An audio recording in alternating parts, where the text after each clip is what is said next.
नमस्कार, आप देख रहे हैं हिंद न्यूज चैनल। मैं हूं चीफ एडिटर महेश कुमार पटवारी। पूरे देश में प्रसिद्ध छोटी काशी के नाम से मशहूर गोला गोकर्णनाथ में इस समय सावन मेला अपने चरम पर है। भगवान भोलेनाथ के पौराणिक शिव मंदिर में देश के कोने कोने से शिव भक्त आ रहे हैं, यहाँ भोलेनाथ को जल चढ़ा रहे हैं। तमाम जगहों से लाखों शिव भक्त, महिला, पुरुष, बच्चे आकर गोला के भोले बाबा को कांवर में जल लाकर चढ़ा रहे हैं और यहाँ अपने जीवन को धन्य मान रहे हैं। गोला के भोला का शिव मंदिर को भव्य रूप में सजाया गया है। ऐसे में आज हिंद न्यूज़ ने एक विशेष समस्या की ओर ध्यान आकर्षित करना चाहा। तमाम लोग, हजारों लोग कांवर लेकर के आते हैं, भोले बाबा को जल चढ़ाते हैं और उसके बाद उसी पवित्र और दिव्य कांवर को तोड़ मोड़ कर चाहे जहां फेंक देते हैं। तीर्थ परिसर में पंडों की दुकानों के ऊपर इस प्रकार से देखिए भारी मात्रा में कांवरें रखी हुई हैं। तीर्थ सरोवर में महिलाओं के कपड़े बदलने के स्थान पर कांवरें फेंक दी गई हैं और भारी मात्रा में टीन शेड के ऊपर कांवरों का जमावड़ा है। तीर्थ परिसर में चबूतरे पर भी कांवरें फेंकी गई हैं, चाहे जहां कोई भी कांवर छोड़ देता है। बड़ी श्रद्धा से लोग फर्रुखाबाद और गंगा जी से इसी कांवरों में गंगा जल लेके आते हैं, लेकिन जलाभिषेक करने के बाद इन कांवरों को ऐसे ही फेंक दिया जाता है। शिव मंदिर के पूर्वी दिशा के गेट के ठीक सामने मेला सहायता केंद्र पर सीढ़ियों के सामने भी सैकड़ों कांवरें ऐसे ही पड़ी हुई हैं।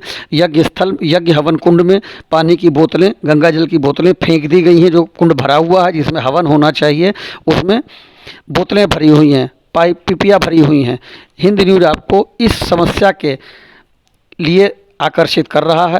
पिछले वर्ष याद दिलाना चाहूँगा कि पंडों के दुकानों के ऊपर सैकड़ों कांवरें रखी हुई थीं और पिछले वर्ष शाम को उसमें बिजली का तार टूटकर गिर गया था, जिससे उसमें भारी आग लग गई थी।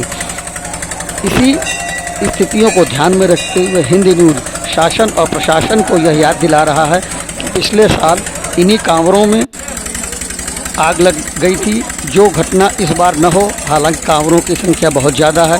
पौराणिक शिव मंदिर के चारों तरफ कांवरें बिखरी हुई हैं, इनको कपड़े से लगाकर ढक दिया गया है। देखिए कपड़ा लगा हुआ है, तिरपाल से ढका हुआ है और पंडों की दुकानों के ऊपर खुले में रखी हैं। इन्हीं में आग, पिछले साल आग लग गई थी। बिजली का स्पार्किंग तार टूट कर गिर गया था, जिससे आग लग गई थी और भगदड़ मच गई थी, लेकिन जान माल का नुकसान नहीं हुआ था। भविष्य में ऐसा न हो, हिंद न्यूज़ इसे चेताने के लिए इस खबर को बना रहा है। पंडों की दुकानों के ऊपर हजारों की तादाद में कांवरें रखी हुई हैं, जिसमें सूखा कपड़ा है, बांस हैं, लकड़ी है, बल्ली हैं, जिसमें कभी भी कोई भी आग लग सकती है, हादसा हो सकता है। शासन और प्रशासन को इस ओर ध्यान दे करके इन छोड़ी हुई कांवरों के निस्तारण पर विशेष ध्यान देना चाहिए, या फिर नीलकंठ मैदान में इन्हें एक जगह किनारे एकत्रित कर दिया जाना चाहिए, यहाँ से हटाकर, जिससे कि मंदिर परिसर में ऐसा कोई हादसा न हो। हिंद न्यूज़ आपको दिखा रहा है तीर्थ सरोवर के किनारे भी किस प्रकार से हजारों की तादाद में कांवरें बिखरी पड़ी हैं, कांवरें फेंक दी गई हैं, जो कि धर्म विरुद्ध है। ऐसा कार्य नहीं करना चाहिए, फिर भी लोग कर रहे हैं। तो शासन और प्रशासन को यह करना चाहिए कि इन बिखरी हुई कांवरों को एकत्र करके यहाँ से हटा दिया जाए, जिससे कि इस जगह जहाँ भीड़ भाड़ एकत्र होने की संभावना रहती है, यहाँ कोई हादसा भविष्य में न हो। नीलकंठ मैदान में भी देखिए कांवरें फेंक दी गई हैं, लोग फेंक करके चले जाते हैं। मंदिर परिसर में जल तो चढ़ाते हैं, लेकिन पिपिया यज्ञ कुंड में फेंक देते हैं। ऐसा नहीं करना चाहिए।